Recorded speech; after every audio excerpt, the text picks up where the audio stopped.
So welcome to this demo of SwiftKanban. And what we're going to show today here is the overall support that SwiftKanban provides to the Kanban method and to some of the more, I would say, advanced aspects of SwiftKanban that enable organizational and program and portfolio level capabilities for organizations that are ready for it.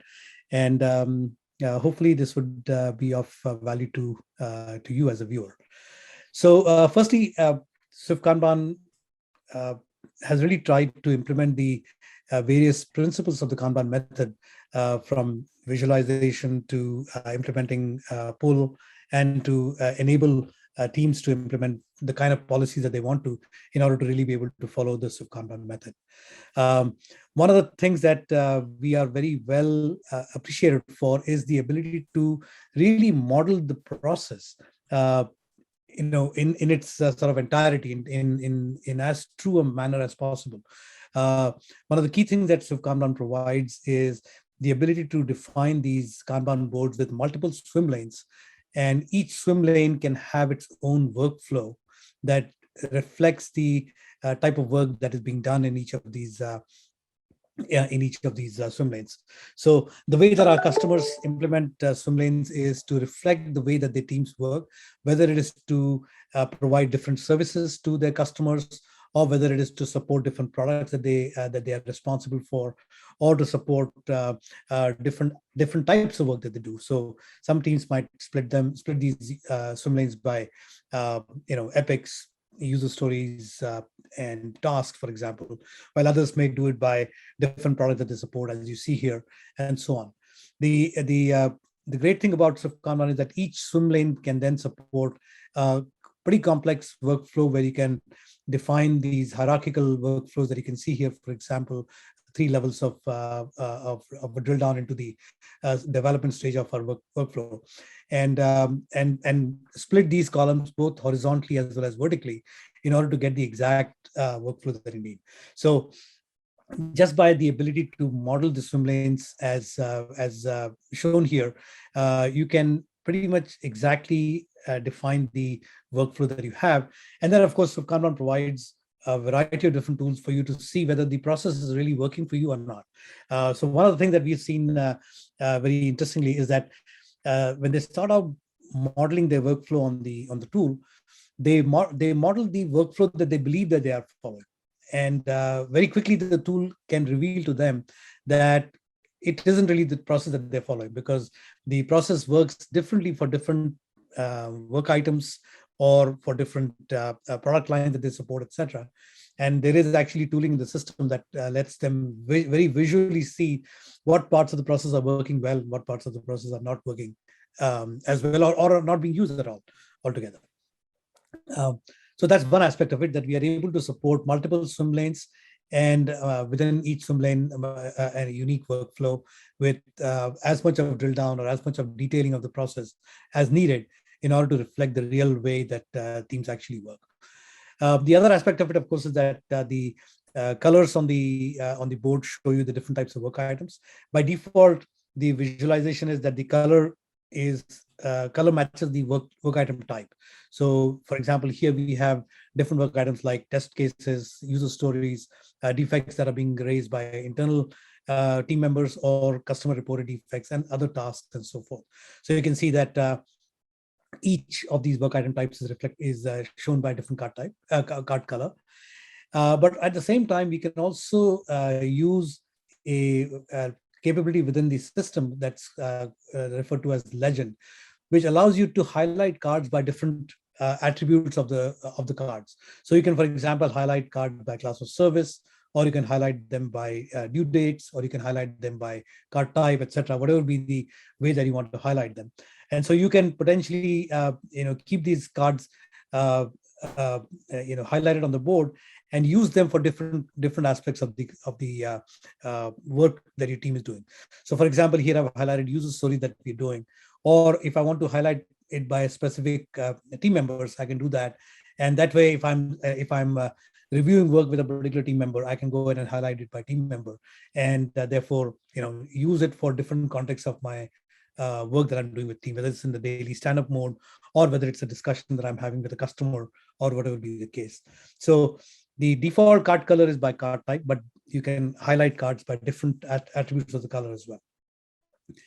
The third aspect, of course, is the whole notion of implementing WIP limits and defining these WIP limits in order for it to work for each workflow, each swim lane.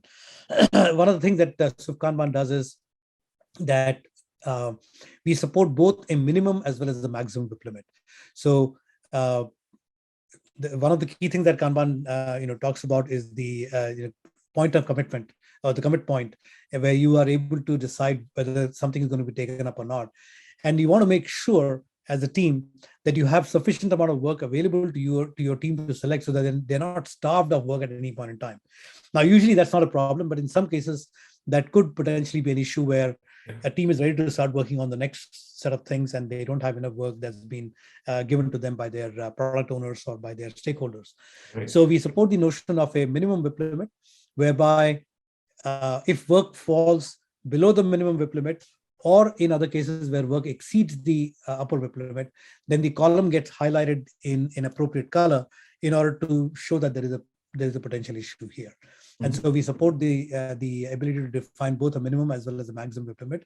Typically, the minimum WIP limit is used in a ready column, which is typically to the left of the board, whereas of course the upper WIP limit is used in the rest of the columns on the board, so that you can have the right amount of buffers set up on your board to make sure that there is enough work all through the system. Now, we also provide for standard workflow stages, which are required for accurately tracking your lead time or cycle time measurement. And so you have the ready column, the in progress column, and the completed columns, which are sort of these intermediate done columns. And then at the end of the end of each swim lane, typically you will have a actual done column, which is by default highlighted in green. And so that automatically helps you decide what your overall workflow looks like, and use that for measuring your cycle time in an intuitive and automated fashion, of course. Now, you can choose in SwiftKanban, you can choose to focus on a particular part of the board and say that you want to measure lead time or cycle time only for that part of the board. So in that sense, SwiftKanban is pretty flexible. If I wanted to just look at my dev workflow stage and say, let's just take a look at the dev workflow, dev lead time, I can do that by just selecting the appropriate start and end columns for my lead time measurement. But by default, of course, it takes the ready to done column, which is the last column on the board, in order to do the default lead time calculation of the lead time measurement. So from a visualization perspective, you have the swim lanes, you have the card types for the different colors, you have the WIP limits that are highlighted at the lane and the column level. You can see that this particular dev column here has its maximum WIP limit exceeded, and so it is highlighted in red. And so you have various ways in which to look at where there might be issues in the system and where you might need to pay attention in order to make sure to resolve any kind of system bottlenecks that are creeping up. There are other visualization or visual cues that are available at the card level. So, for example, you have a block card here that shows you that there is a potential issue with this particular card. You can mouse over it and it'll tell you, who has blocked the card, what are the reason to block the card, and what is the specific issue in this particular card. So you can see a lot of detail in terms of what is going on, and based on that, you can certainly then take action at the appropriate time. At the overall level, there are other visual cues that are available, and I'm going to zoom into the most detailed stage here.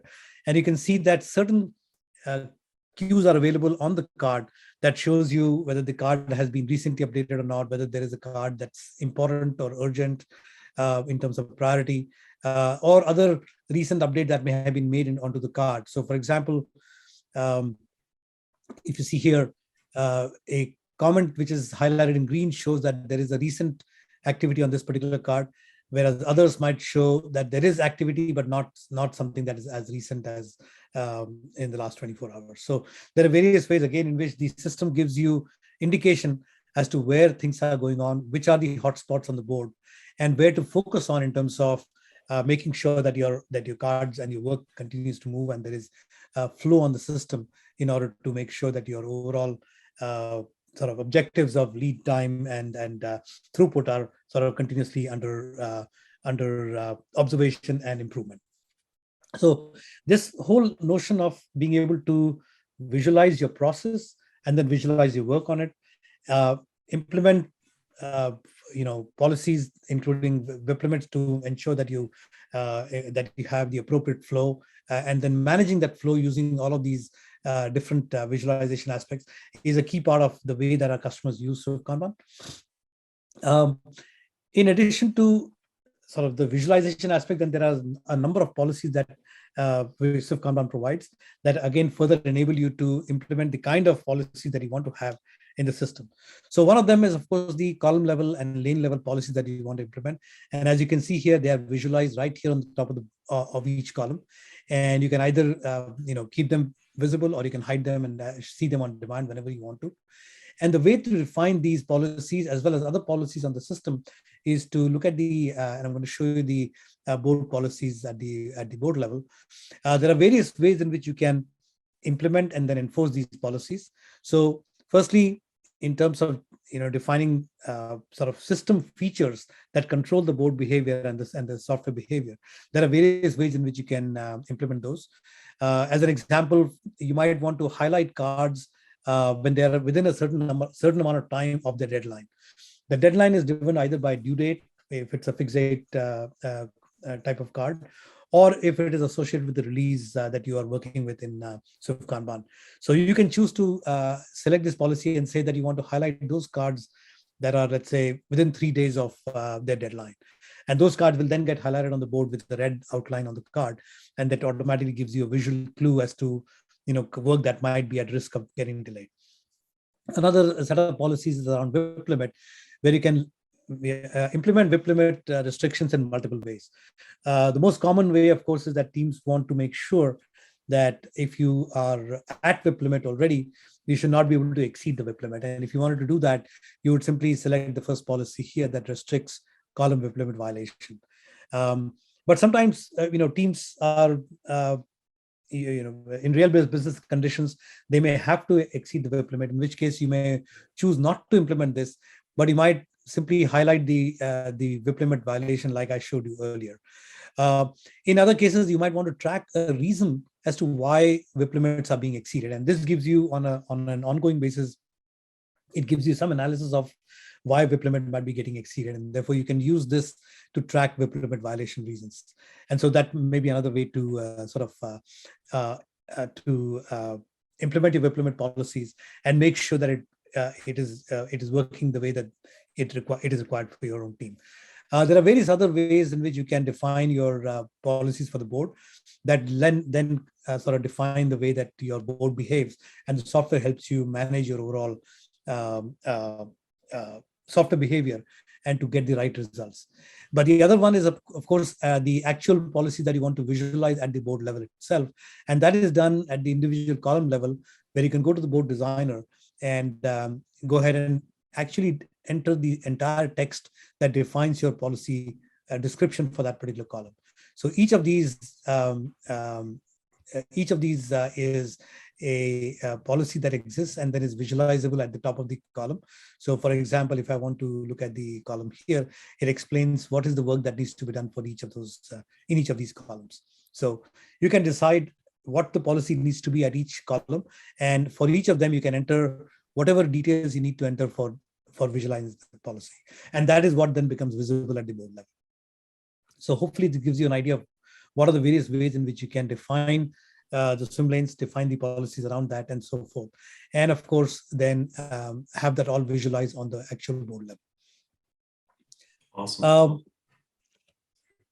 Sorry, was there a question, Joe? No, I just said awesome. That's a lot of good detail, because a lot of teams do need to have that perspective on what is it we're trying to do in this given column, or what do we need to have done before we move on. So that's a great feature. I like that a lot. Right, and like I said, you can go into as much detail as is needed, and we have, we have this board, by the way, has been active for the last now 9 or 10 years. So there is a lot of changes that the board has seen, and of course, policies have changed over a period of time.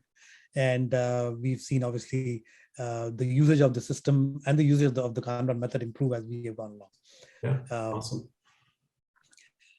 So this is as far as the, I would say probably the first 3 or 4 sort of principles of Kanban are concerned. One of the other key things aspect of it is to implement or to have feedback loops or feedback mechanisms in the system that then tell you how you're doing in terms of your overall work, in terms of your overall progress, and being able to measure that on a regular basis. So we have sort of 2 sets of things that we have. One is, of course, our overall analytics that are available, the metrics that are available, and I've got those open here in a separate tab. And SwiftKanban is very rich in terms of the various metrics and the measurement that it enables you to do. One of the things that we also provide is, by the way, for new systems users, new system users, is we provide a set of sample metrics. So if you see here, there is a top, or on the top right, there is an icon that says view sample analytics. So even teams that are just starting out and may not have a whole lot of data, they can just click on this and they will get to see a sample set of metrics, which are just based on the data that we have set up in the sample data set, so that you are able to get a good sense of what is the different value that each of the metrics provide, and you can drill down and look at each of the metrics in detail. And of course, you can turn them off to see your real data, and that is what is being shown here. So obviously, the standard metrics that most Kanban tools support are all included here at the top, which include the cumulative flow diagram, the throughput or the velocity, the cycle time analysis that you see here, including the average cycle time trend, the control chart, and the cycle time distribution, which is one of my favorites. But we also do some additional interesting things. So one of the things that we do is what is known as blocker clustering or blocker analysis.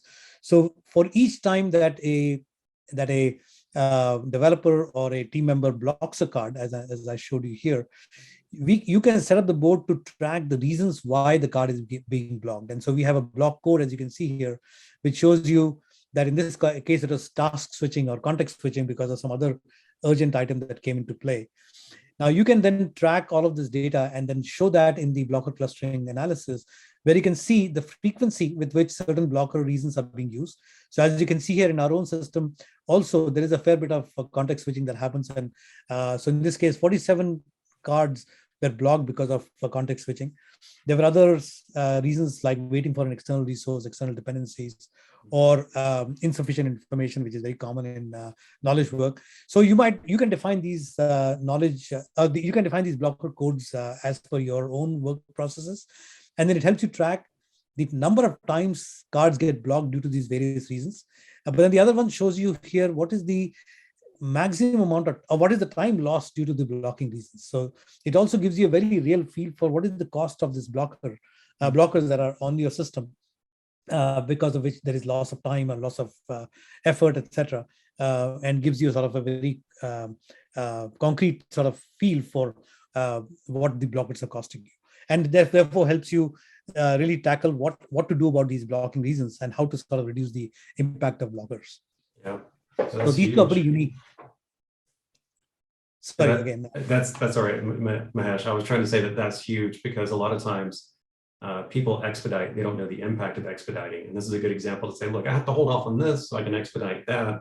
And here's how much time that causes us to lose on getting that work done that is already committed to.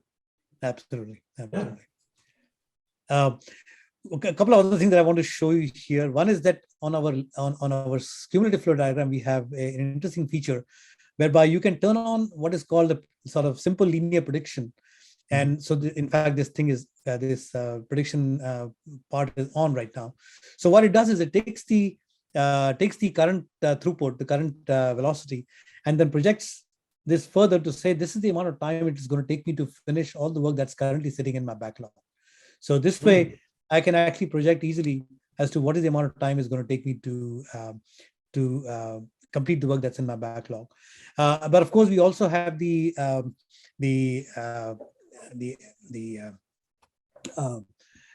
I'm sorry, I was going to say the ESP module, which helps us obviously do far more advanced analytics in terms of using past data and being able to project using Monte Carlo and other statistical methods to really help our customers understand their system capabilities, understand their overall demand and capability, and be able to really make some very knowledgeable predictions on what is the uh, uh, likely date that they're going to hit to complete a certain amount of work. And of course, we can look at that if we have time for that. One of the other popular charts for us is the flow efficiency, which basically shows you what is the overall wait states that are built into your system. And of course, this is a very popular chart for people who sort of go past maybe level 1, level 2 maturity level to really get the impact of what is the amount of wait states that are built into your system and how it impacts your overall delivery capability. And so as you can see here, we are ourselves somewhere in the 30 to 40% range, perhaps. And we have shown some flashes of high flow efficiency, but by and large, that's been probably our sweet spot, about 40%, maybe maximum. And that's actually pretty good compared to what we have seen the Kanban community talk about, where it can be maybe 15 to 25%. Yeah. And that shows the amount of wait states that is built into your system. And we understand that if we could improve those, we would be able to get far greater levels of throughput than we are able to currently. The cycle time distribution is, of course, one of my favorites. One of the recent enhancements that we did, has been out for some time now, is to be able to set up these thresholds at different levels of confidence that you can define for yourself at will. So this is simply a filter capability that's available that shows you, what are the different confidence levels that I have set up here. So these are lines that are drawn at 75, 85, and 95, and you can set your own values. And then therefore what it shows you is what is the amount of work that's been done, or rather what is the amount of time it takes for me to do up to 75% confidence, 85 and 95% confidence, as you can see here. And these are, of course, the outliers in the system. So this makes it, especially internally, very useful for us. It makes it so easy for us to just have this conversation around how much is it going to take to do a new item of work that comes in, with what level of confidence. And the more aggressive your confidence, the more aggressive your prediction, the lower the confidence level, obviously, and the higher the prediction, the higher the confidence level. And this makes it easy for us to have internal discussions with customers who might be looking for a specific feature to come out, etc. Much more easy. I was talking to you earlier about the ability for you to analyze your own flow and see whether you're really following this flow or not. And this is what we call our traceability matrix, or sorry, adjacency matrix. Right. And this shows you what we've done here is to flip the workflow that you have for each swim lane. So we're taking here our dev swim lane, and we flip it across on the x-axis as well. And then we show you the number of cards that have moved from one stage of your column, one stage of your workflow to the next stage. So this shows the numbers on the top of the diagonal show you the forward movement of cards. And all of the numbers right next to the diagonal are the forward movements one stage at a time. But there are, you can see a large number of, there are fair bit number of cards that have skipped stages. So here, for example, there are cards that have gone from design plan directly to coding plus JUnits. And there may be a good reason why they did that. They did not go through these intermediate stages. But this gives you a sense of how well your process is being followed. In our case, for example, you might argue that we still have a pretty large number that follows the process. And then we have a much smaller set of numbers that may have skipped stages. And again, going by your own context, going by your own process and the actual matrix picture that you see, you can each team can decide whether this process is really effective or needs changes, or you might want to filter this out by specific work item types to see what is the kind of process adherence that you're seeing. And this becomes very useful, especially initially when teams implement their process on SwiftKanban, to be able to say whether we need to make changes or make changes to the way that we work, perhaps to split out swim lanes by different card types or by different classes of service, because there is a really different workflow being followed for each of those. Or leave it as it is, but use this as a picture for an analysis. Right. And I remember there's so much in Kanban boards that are designed where over time people realize, well, we don't do these three things that are here on the board. We don't do these three activities. So we probably should just skip right over that, right? And they do it physically on a board, but they don't keep Right. track of the fact that they're doing that. They just kind of, as a team, know that. But this kind of highlights that when you start to have multiple people working across a big board like you guys have. And it's great because if you have like 114, for example, where you saw like the coding plus J units, that's a really good indicator to say, hey, maybe we have a different workflow here, and maybe we should design a separate swim lane for just this type of work. And that way people know that's how this should work, because we realize there's nothing that we need to do between review and design discussion. It just happens, right? It just moves right on over. So yeah. Absolutely. Yeah, Very yeah, cool. perfect. And the good thing about each of the numbers is that you can drill down and you can see, look at the actual card that skipped Cool. and understand why this happened. And you can of course go to individual items and look at them. But yeah, at the system level, you can say if it is of a particular card type, then maybe we need a different swim lane for that particular card type. Right, like if you're going through a retrospective or a delivery review session or something, you can say, how are we doing? You can take a look at this and say, oh, I think we're starting to see a pattern here of us needing to change something. That's really cool. Awesome. Awesome. Yeah.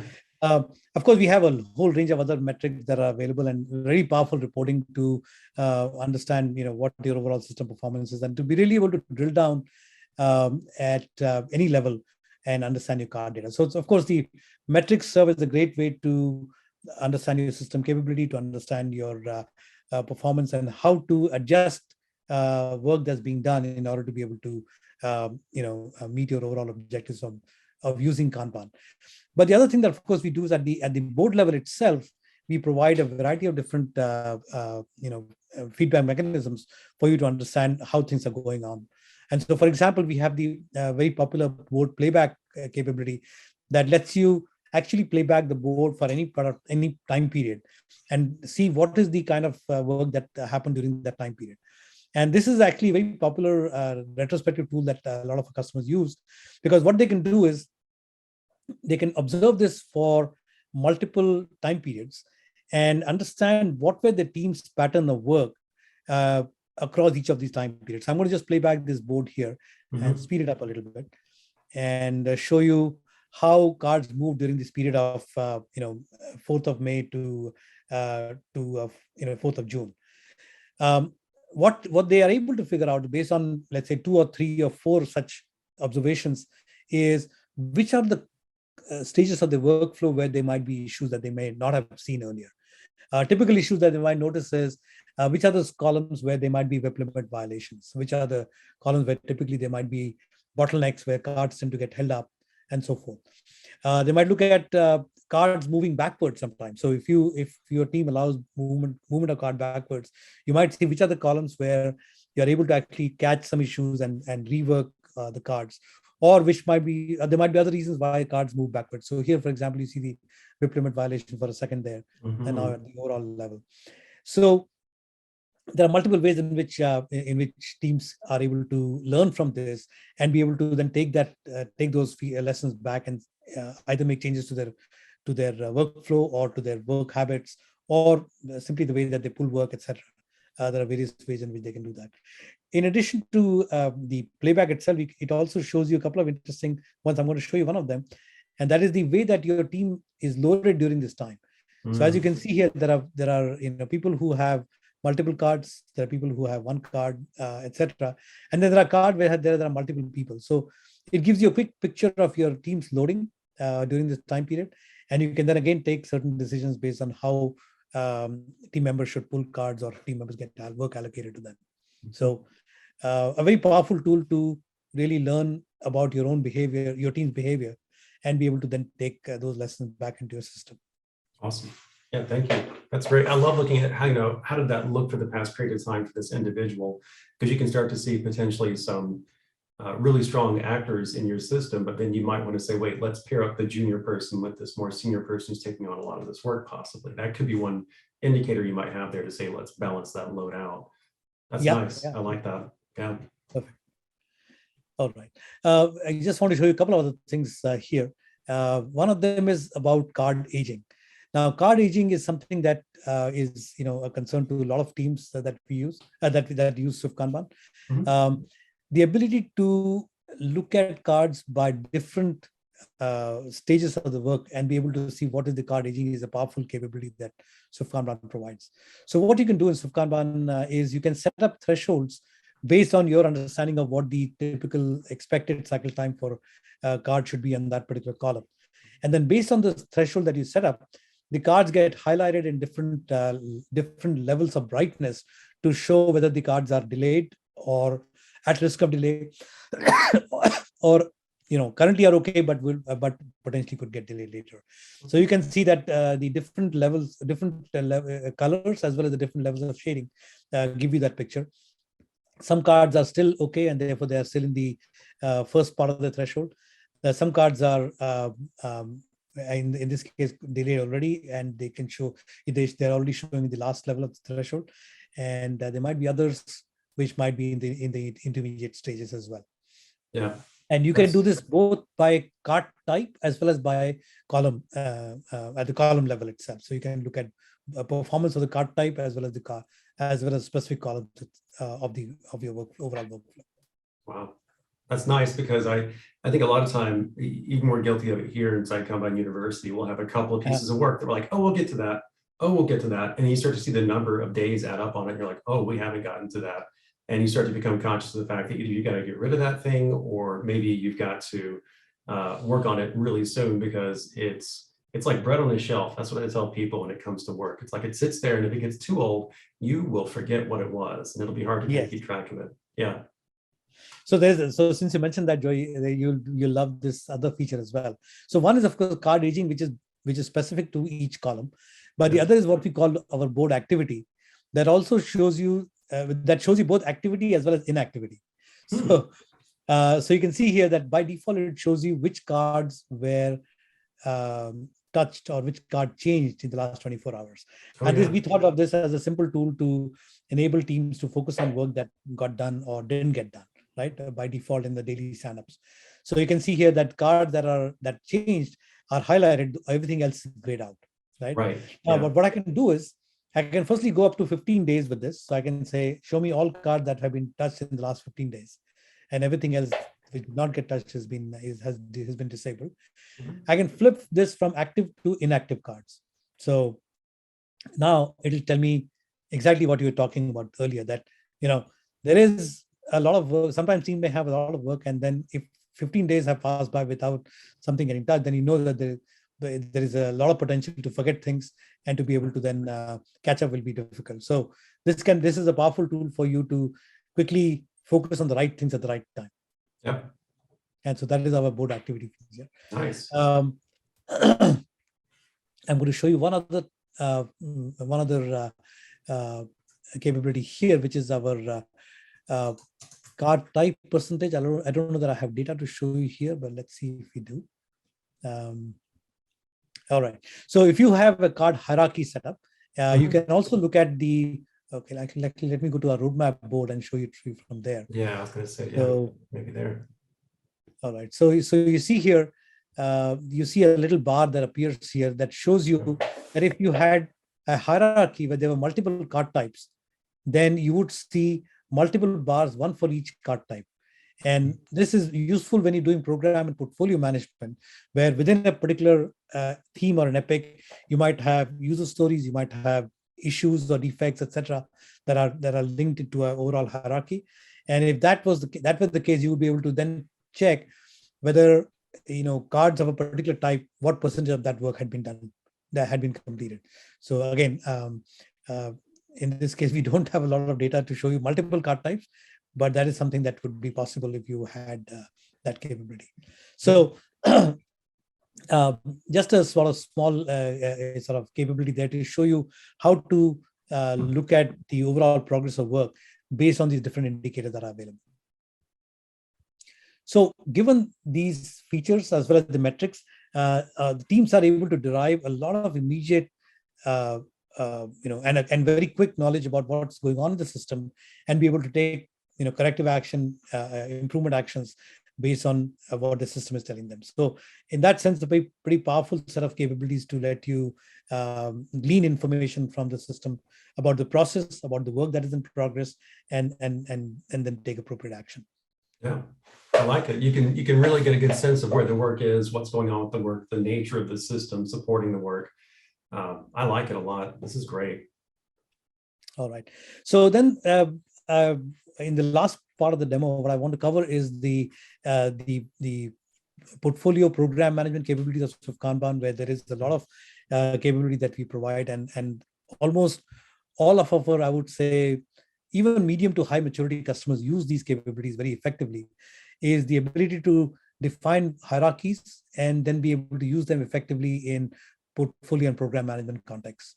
So to do that, I'm going to use one of our own board, which is our roadmap board, and show you how we define our own roadmap and then work on them.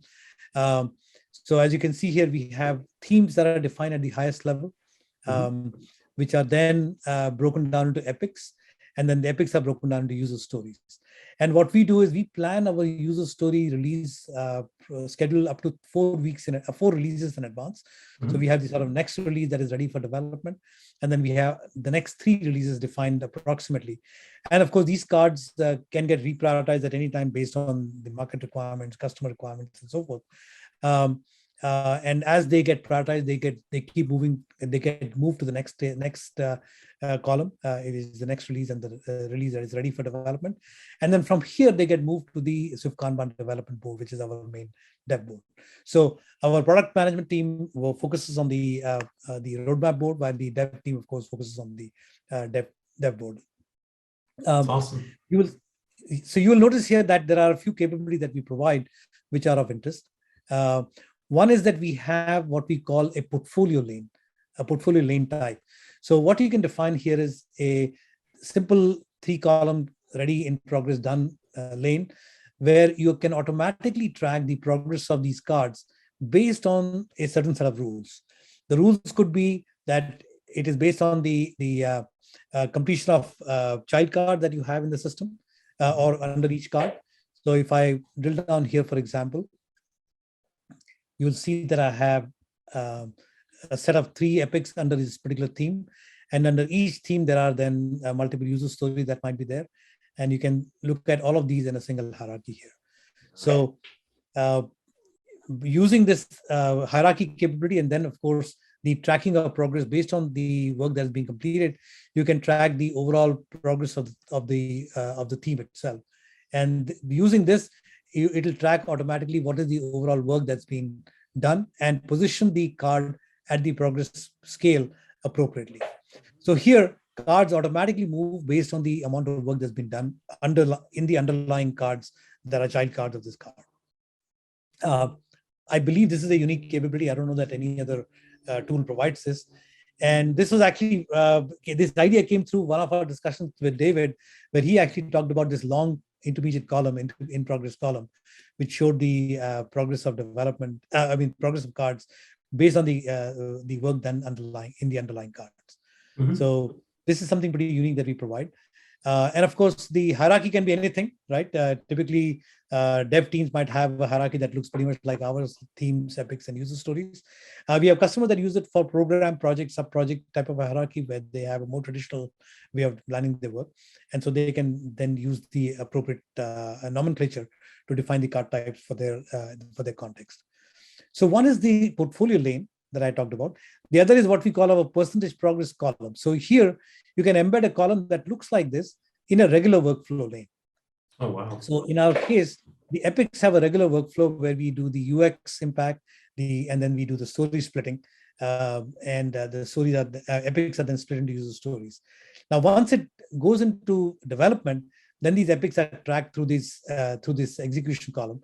And as you can see here, these are again cards that move along a particular the progress scale based on the progress of user stories that have been done here. So in this case, for example, you can see that this particular epic has a large number of user stories that have been done under this. And again, if I switch over to the hierarchy view, you can see the various user stories that have been done under that. And these, by the way, these hierarchies are possible across multiple boards. So you can really support a multi-board hierarchy where you can define boards at portfolio, program, and team level, and really manage the overall modeling the way that you want to show it. and then look at them in more detailed view in terms of where these cards are, whether they've been completed or not, and look at their exact status, either in a list view or in that hierarchy view that I showed you. I like that. Sorry to interrupt you, Mahesh. One of the things I've run into before when I'm working with low maturity teams is they don't know their workflow yet. So to be able to put like an in progress column, say start, in progress, and done, just to get them started, and then let them over time figure out what the actual flow of the work is, that's really a nice way to handle that. So people can kind of ad hoc build out a flow and then eventually get rid of the percentage complete and switch to columns if they want to get a better sense of how long it takes to get their work done. So it's kind of a neat little hack I've seen before, where people will say, hey, we don't know exactly what our workflow is. Let's just start tracking our work. And we'll just kind of guess how far along we are with what we have. So I kind of like that. It's sort of a nice little twist to this. Yeah. Oh, that's very interesting, actually. So one of the things that I talk about to our customers is that Kanban is pretty scalable, right, in both directions. So you can scale up Kanban once you know that you have enough detail and you want to track something at a higher, more abstract level, or you can drill down and break a column into multiple columns as a sort of lower level board. Yeah. And that's exactly what you're describing here. So yeah, absolutely. Yeah. I didn't think of the use of portfolio columns or portfolio lanes for that, but absolutely, that would be one great use case. Yeah, right, yeah. So the combination of the portfolio lane, as I showed you here, or what we call a percentage progress column, and the multi-board card hierarchy allows our customers to really use program and portfolio management principles very effectively using SwiftKanban, and just make the overall task of aligning work between strategy and execution very, very effectively. And that's really what our customers really appreciate the tool capabilities for. One of the common examples I've given is one of our customers called Louisa Labs, which implemented this very early on. They've been using for now three years or more. And they have implemented a system of OKRs and program management using SwiftKanban. And during the pandemic, they were able to completely pivot their organization from a physical commerce organization to a completely e-commerce organization, a completely virtual organization, using the portfolio management principles that they implemented through using of Kanban and SwiftKanban. And they credit the use of Kanban and SwiftKanban as well for the ability to really easily align their organization to the work that they were doing and to switch over to the new ways of working, just because of the way that they manage their OKRs and program and team level work using the Kanban method. So they were really appreciative of the capability that the Kanban method gave them for being able to do that. So this sort of talks about the program and portfolio management. Related to this, of course, is the fact that we have some powerful upstream Kanban capabilities. So of course, we use a separate board for managing our entire upstream Kanban capability. But what you can also do is at an individual board level, you can designate certain columns of your Kanban board or your Kanban swim lane as upstream columns. And then using that, you can do both what we call abort and discard analysis.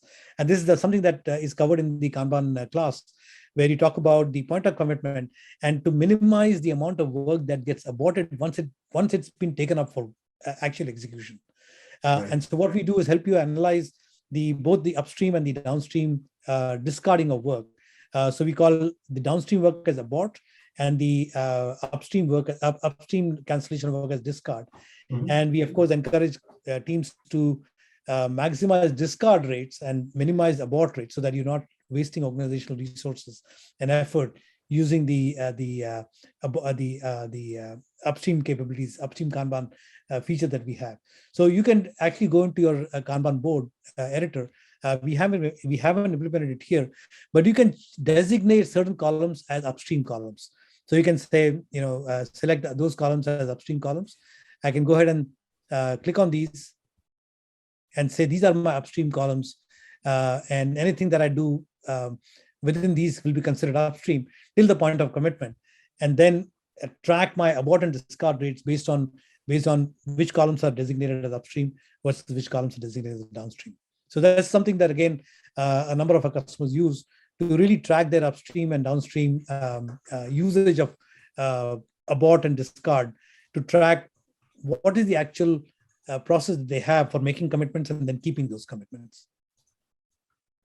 I like it. Yeah, I think as people use Kanban more and more, they recognize that painful mistake they can make by just saying yes to whatever's to the left of the board and just grabbing it and starting it. And then they ultimately abort it or give up on it. Something happens there where the work doesn't get done, or like we've seen before, it ages and it dies eventually at some point.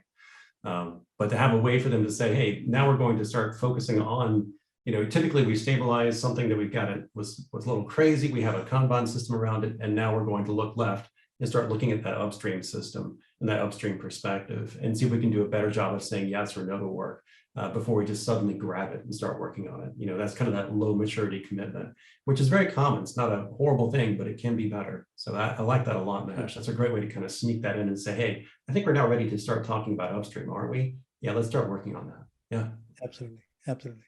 Wonderful. So last few minutes, I want to cover a couple of points which are important for either senior leadership. They want to know what is how long it's going to take, right? Anytime there is any work that's going on. So what we provided is what we call our road mapping capability that enables teams to do this kind of forecasting of work at different levels of hierarchy. So you can do it at the team level, at the epic level, or at lower levels of program and project level, etc. And what it does is it gives you the ability to map your hierarchy of work to a timeline view, and be able to then firstly provide information on what is the current progress and what has been completed and not been completed, and then also give you a prediction on when this particular epic or when this particular program will get done. So here you can see, although we may not have great data here, but what it does is it takes your actual progress of work and then forecast what is the amount of remaining work that is there and when that will get done, and be able to tell you what is the overall likelihood of finishing work at a particular point in time. Similarly, you can do this at go ahead and maximize this again. You can do this at epic level. So you can select based on your hierarchy that you have. You can do this at a specific epic level, and you can do this, of course, at the overall team level, depending on, again, the kind of work that's been going on. So you can select, let me see if I can find something which is more meaningful.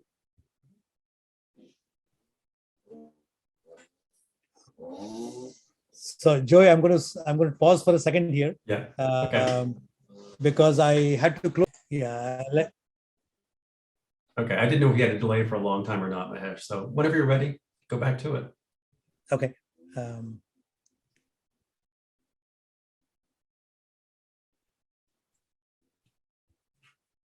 I just want to go back to the view that I was showing you earlier. Seem to have lost that data.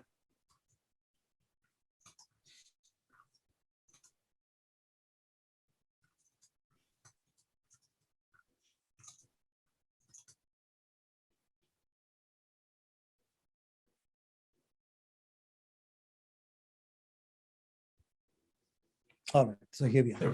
Okay, so I'll just continue here. That this basically you can select this at a team level or at the underlying levels that you have, whether it's teams or epics or user stories or other hierarchy that you might have, and then be able to look at each of them and be able to see what is the overall progress and what is the sort of level of confidence that you have in terms of the work being done and when it's going to get completed. One additional thing that we provide here is the distribution by card of the work item size. So a lot of people still work with size of work, and they want to be able to make sure that there is a reasonable representation of different sizes of cards.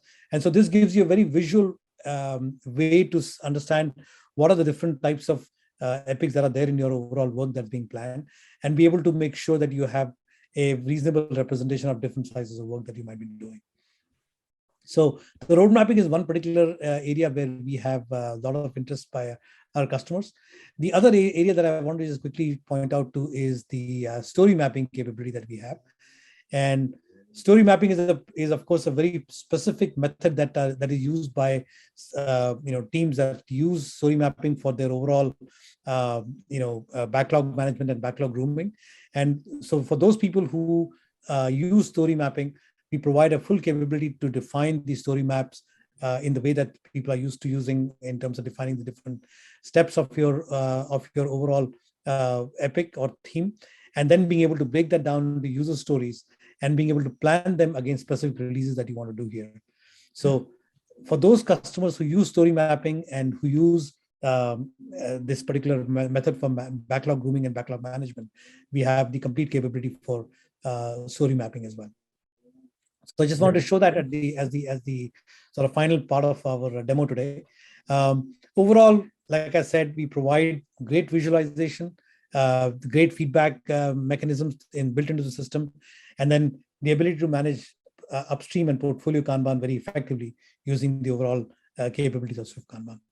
So let me stop here, and of course, in follow-up sessions or later, we can look at other aspects of SwiftKanban as well. That's right. Thanks, Mahesh. Yeah, we can definitely catch up further on this as well. So if folks who are watching this video want to know more, they can email Mahesh directly or email us here at Kanban University. Also join our newsletter. So if you go to kanban.university, you will find that information out from us where you can sign up for our newsletter, as well as reach out to us if you have any questions about this product or Kanban in general. And then there's also Mahesh's company, which is Digité, which you would find through SwiftKanban.com. So if you're curious about this product and what it can do, give it a try. It's really, really fun to play with and actually really useful for a lot of organizations. So thank you so much, Mahesh. This has been great. I wish we had, I know we spent quite a bit of time. I wish we had more time. So next time, I'm sure we'll talk more about this in a future upcoming webinar. Hopefully later this year, we'll talk about maybe something new, interesting as one particular feature rolls out from your roadmap there. So thank you so much. Thanks a lot, Joey. Thanks for the opportunity.